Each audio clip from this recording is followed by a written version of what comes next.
Hi everybody, my name is Carven.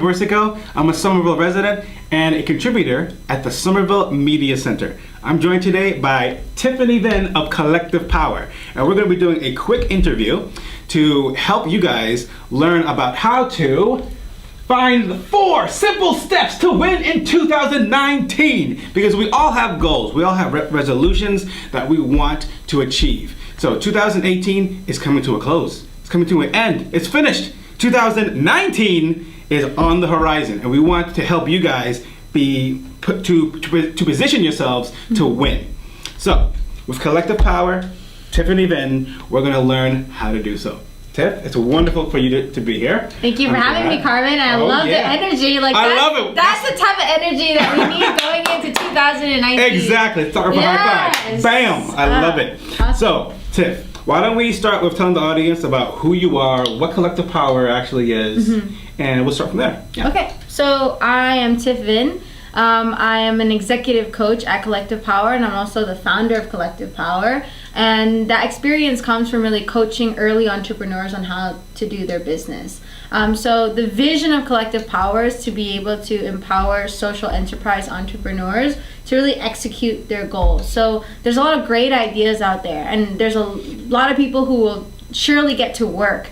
Working hard is not an issue, what I've seen, but the issue is not clearly defining their goals and having steps in order to reach those goals. So what I get to do is really bring people results in terms of making more money in their business, or reaching more clients, or just expansion in general. So Collective Power's aim is to really help expand the social enterprise. And we choose social enterprises because we believe in the good cause, that like the very money-making activity of what a business can do is actually helping people at the same time.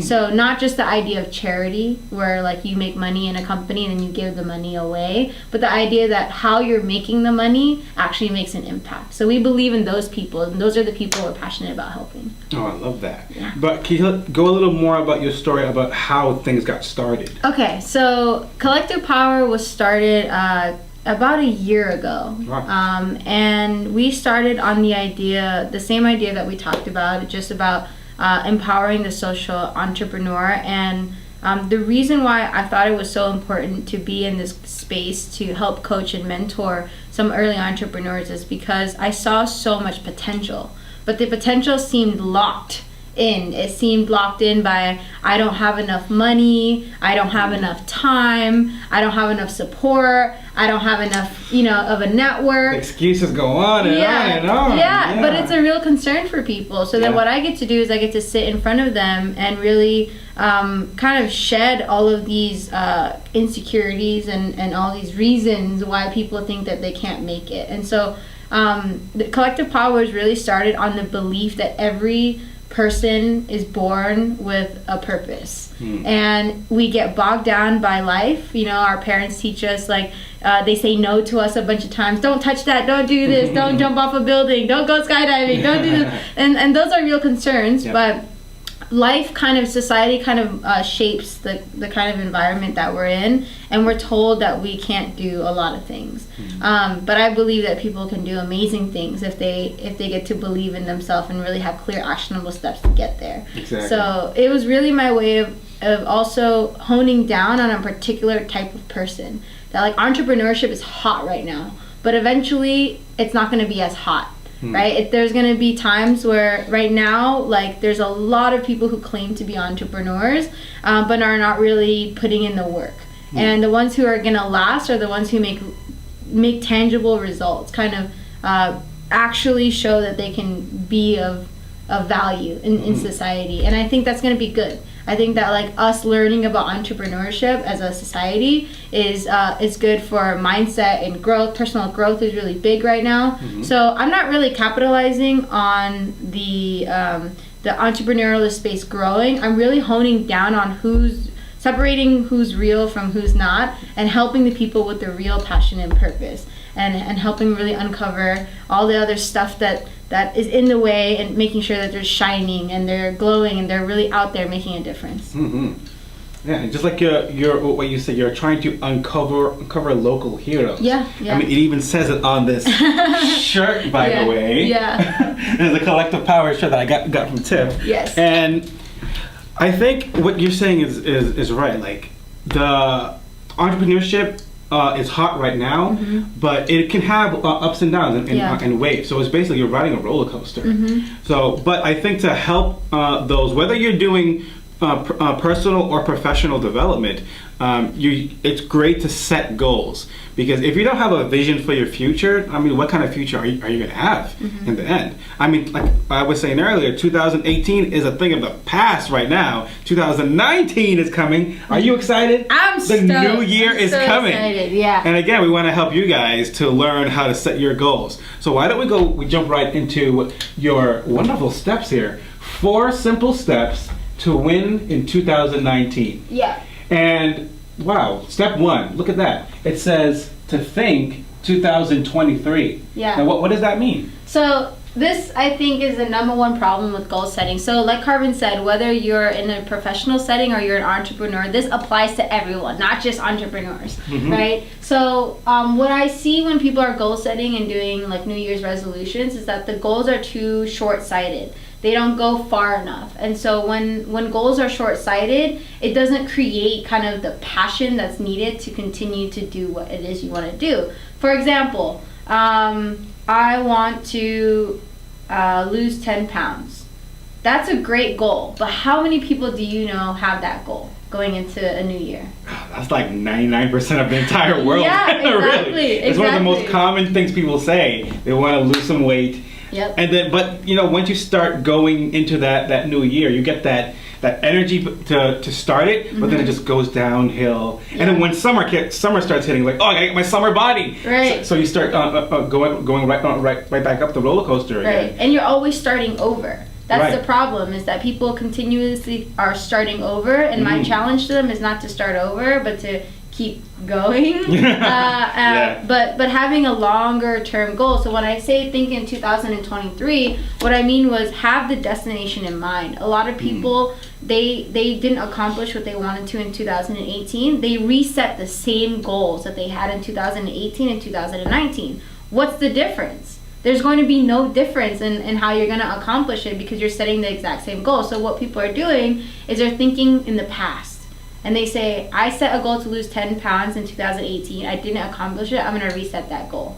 But what changed? Nothing changed in you that's actually going to make that happen, right? So my challenge to you is to think in 5 years, this is 5 years from now, in 5 years, where do you want to be? How do you see yourself physically? So then I would say, you know, in 5 years, I see myself physically fit.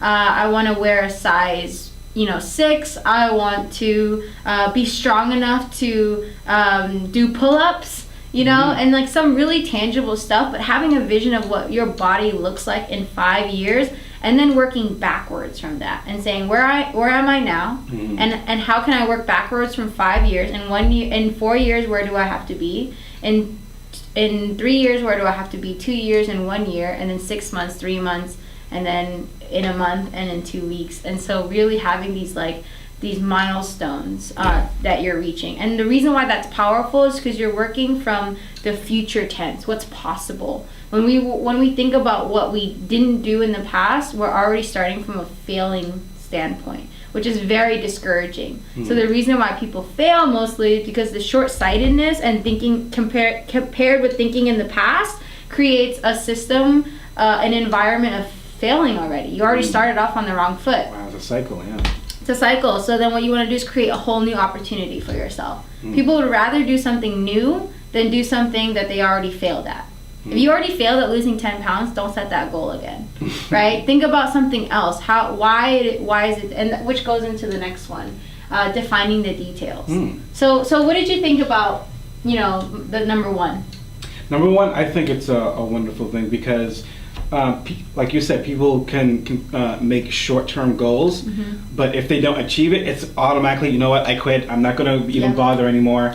If you think long-term, though, it gives your mind an opportunity to think, you know what, as long as I stay the course, I'm going to make it. It's not going to happen right away. Yeah. I want it to happen right away, but you have to have a realistic viewpoint and vision that if you're going to start from point A to get to the end of the alphabet, you got to go through B, C, Yes. D, E, F, G. Yes. So it's like step by step by step, even tiny increments is going to get you there. Yes. So don't expect things with a snap of your fingers. Yeah, 'Cause exactly. Sometimes it does not happen, unfortunately.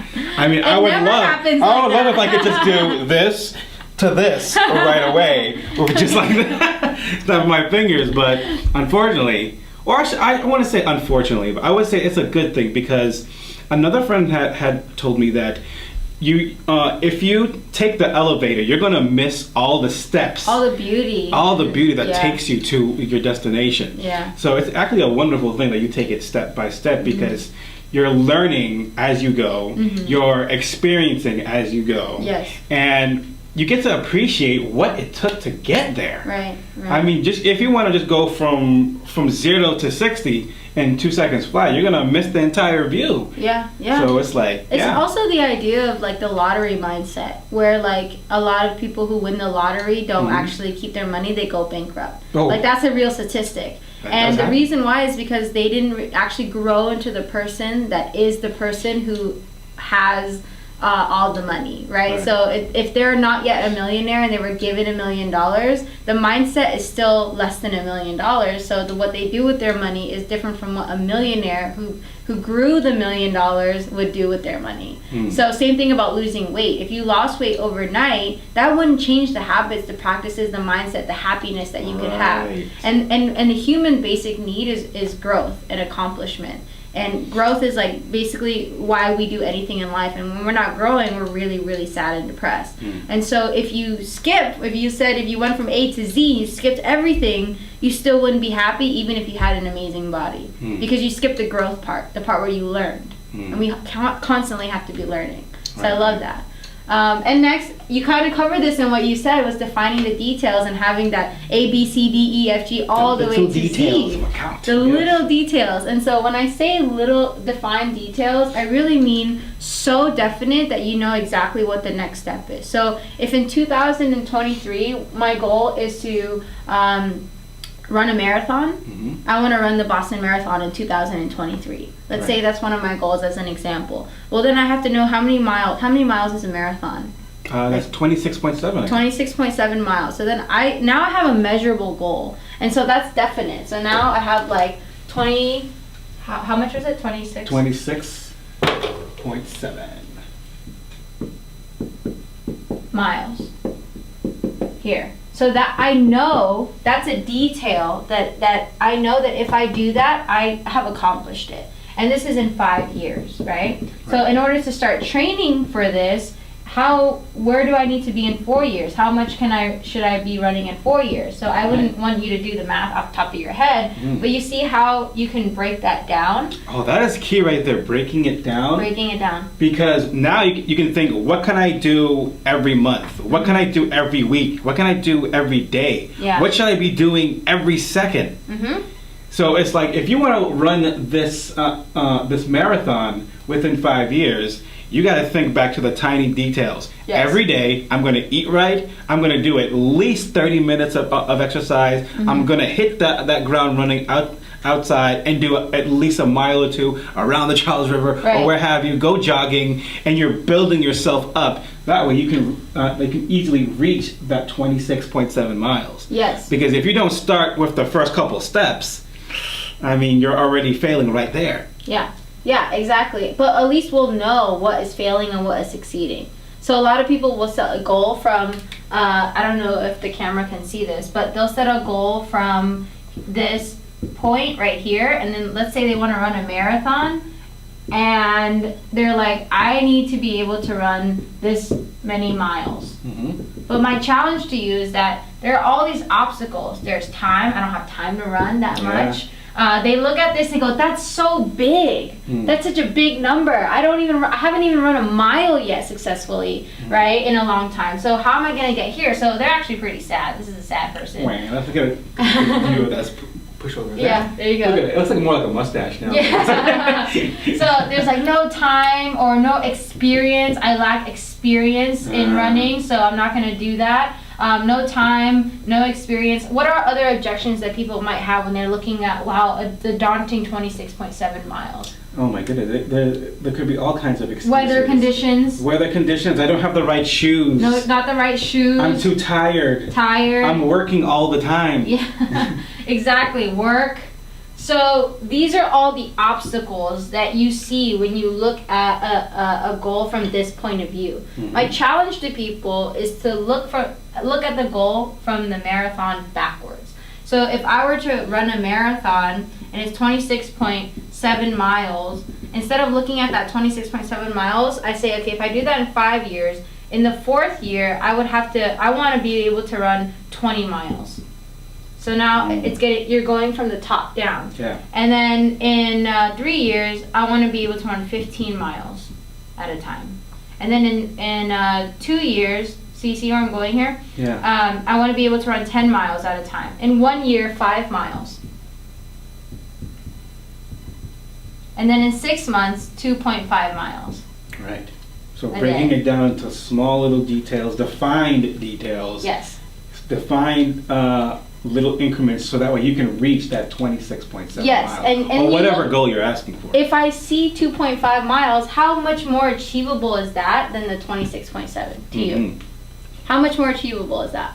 How much more achievable? Yeah. Definitely a lot more. A lot more achievable. So you look at that, you go, 2.5 miles. If I run that every day, if I get to that point, and I consistently do that, eventually I can be able to run 5 miles at a time. Yeah. Eventually I can be able to run 10 miles at a time. You can challenge yourself even more and more. Yes, and it's more, you're putting yourself in a place where you can actually accomplish the small little things that give you more encouragement and build up your self-esteem to be able to reach this actual big goal. So when someone says, I want to run a Fortune 500 company, I want my company to do $1 billion a year.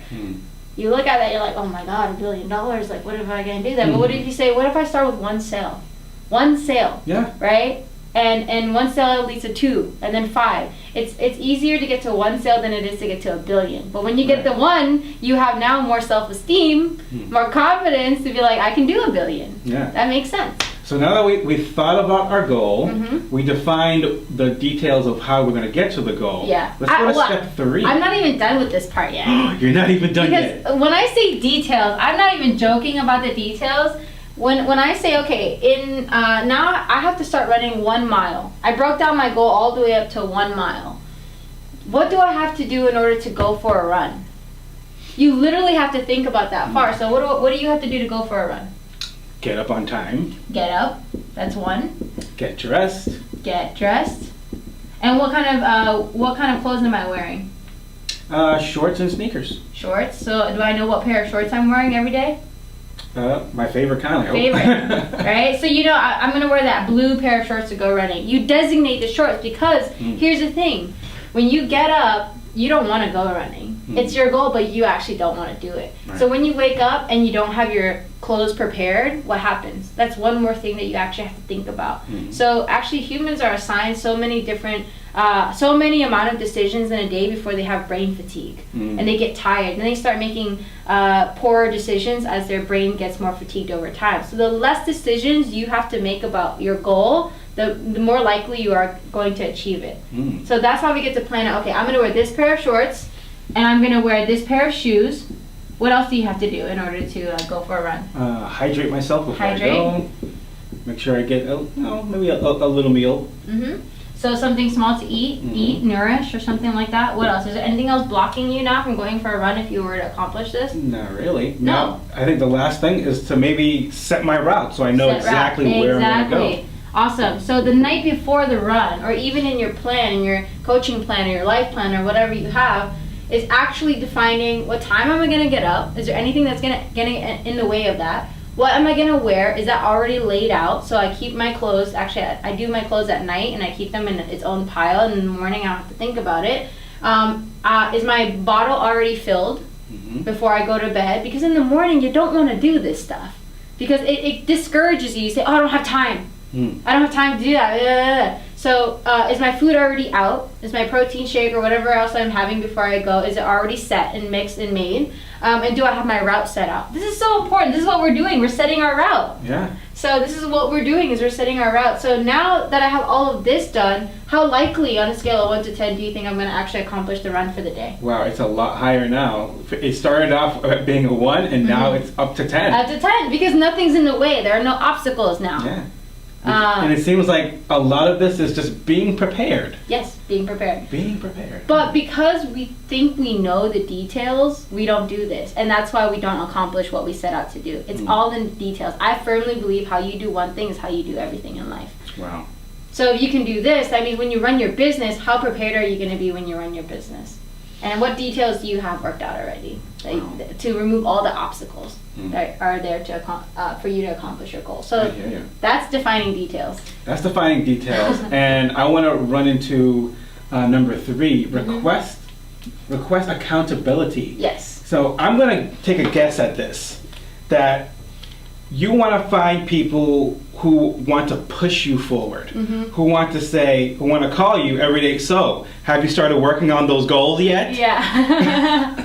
Yeah, so exactly. So the number 3 reason why people fail at their New Year's resolution is that they do everything in their head. They're doing it alone. And when we do something alone, we don't have anyone to feel obligated or responsible to. A lot of humans do things for other people. That's a great thing about human nature, is we want to help somebody. Right. So if we don't have any help, or we're not accountable to anyone and it's all in our head, we're just going to say, you know what, no one even knew I had this goal, so it doesn't even matter if I accomplish it or not. And the stake isn't high enough when you don't have an accountability partner. So what I challenge people to do is to find someone that respects you and whom you respect, and actually make an agreement of, like, in a bet, some sort of a game. It's more fun when it's a game, right? So it's like, if I don't run a mile every day, then I'm gonna write $1,000 check to you, and by this time, like, if I don't run it, then you can cash it. Something with a high stake, because there has to be something driving you to, like, want to do the everyday thing, right? So, or asking someone, I owe you a cup of coffee, but that's not big enough. Like, a cup of coffee isn't big enough. If this really means something to you, you're gonna actually choose something that's, like, really something that might hurt if you don't do it. Oh boy. Yeah, because then you're like, oh, I have to, or else I owe this guy $1,000 and I don't even have $1,000 to give to him, and so I must run every day. And so that person gets to hold you accountable, and there's a partnership, and there's also a game and a strategy involved, which makes it more fun. Right. And also a consequence if you don't actually follow through. Exactly. And the consequence really is yourself. Like, the $1,000 is just money, but the consequence is really, like, I didn't show up to be the person that I wanted to become. Oh, that's key right there, because it's like, not only did you say, I'm going to say that the consequence is not only did you lose the money, but you also lost achieving the goal.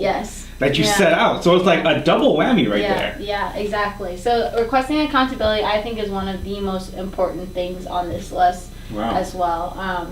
Yeah, so now we're going on to step 4, which is celebrate milestones. Yes. You take step by step to get to your goal.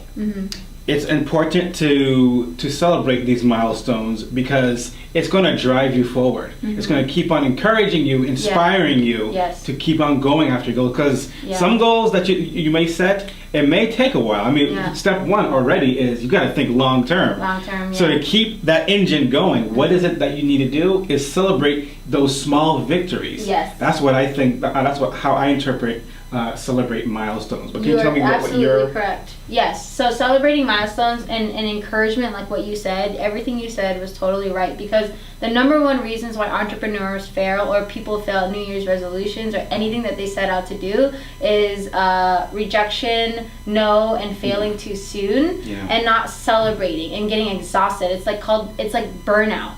So celebrating milestones can only happen if you define the details. Because if you define the details, you have an exact list of what it means to actually hit a milestone. So if I ran 1 mile that day, I'll celebrate. And celebrating doesn't mean like champagne. It could, after a run, but it doesn't have to be something huge. celebrating could really be a text to your accountability partner. Hey, dude, like I ran my 1 mile today. I'm so happy. And your accountability partner says, great job. I'm so High happy. five, Yeah, and they like send you an emoji and they're like, great job. And you have like a calendar where you keep track of your milestones. Or maybe you're working with a client and you close a deal. And that deal goes through, and instead of going, I need to get to the next deal, instead of doing that, sitting back, thinking, and like maybe doing a celebratory dance or putting your arms up in the air and being like, I did it, yes, yes, yes, yes, yes. Awesome. And just a simple pat on the back or a hug or a simple action that reinforces what you did was good can go a long way. So it doesn't have to be huge. It literally has to be like, oh man, I did this. I'm so proud of myself. Like, good job. And really celebrating that so you don't get burned out. I kind of like how that kind of also ties into accountability, where an outside person is actually making sure you're staying accountable to your goals and giving you a high five and so forth. But it's important to also be accountable to yourself as well, and celebrate it because for yourself as well too. So it's not waiting for someone to give you a pat on the back. It's saying to yourself, you know what, I did this. Yeah. So it's an accomplishment for yourself, and reminding yourself that these are goals that you're setting for you. Yes. So it's important to celebrate those milestones. Yes, I agree. And what that does overall is just confidence. The number one reason why people seek out like a coach or an accountability partner, anyone, is like the first thing that they say is, I wish I had more confidence to execute this thing. And confidence is only built through celebrating the little wins over and over. And it builds your self-esteem and you say, I can do it, I can do it, I can do it. And then that's where confidence comes from. You're like, oh, I can do it. And if you fail, you know that you still could do it. Right. So it's these are, I think, the 4 things that will really help people win in 2019. I'm really excited to see who watches this and who applies this. And if you guys actually do this and you found it to be helpful, like, I'd love to hear about it. Oh yeah, that'd be wonderful. In fact, we challenge you guys to take these steps, write down your goals, and email it to me at carven.borsico@gmail.com. I'm going to put it right on the screen here when I edit the video. And it'd be cool to do some sort of like a celebration or something with people who actually participate in this challenge, like have some sort of a gathering, or like send some sort of an email or a prize to the people who actually like send in their goals. That would be really cool. Yeah, that'd be wonderful. Yeah, I definitely partner up with you doing that. That'd be wonderful. I would love that. I'm sure the audience will also love that as well too. But Tiff, can you tell us a little about what your goals are for the coming 2019? I challenge you to tell everyone. So I'll go really big. I have a 20-year plan. Actually. 20 years? Yeah. Wow. And some of it shifts over time, but generally it's in the same space. And in 20 years, I see collective power being a massive influence on early entrepreneurs and education and coaching. And I see us really partnering up with anyone and everyone who's willing to make an impact and seeing those impacts scale. And so what I stand for in my life is 10 million healthy lives around the world. And I want to do that whichever way I can, through emotional support, coaching, nutritional support, really creating healthy lives around the world. And I want to do that in 100 countries. Wow. So that's my ultimate goal. And so I get to work backwards from that. And it's a very particular number because it needed to be measurable. So I thought about 1 million, but then 1 million seemed really small when I really started to think about it, when I started to work backwards. So I was like, wow, okay, how about 10 million? And why 10 million? Well, if we were able to influence 10 million people to become healthy, we would be the biggest force for positive change in the world besides religion.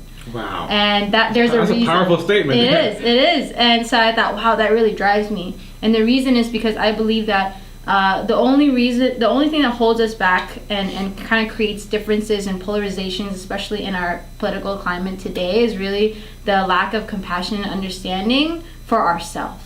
And I think that when people become healthy mentally, emotionally, physically, they're able to gain capacity, meaning they're able to think beyond themselves.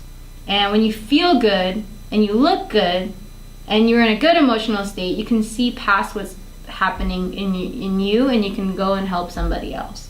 And I think that's the ultimate goal.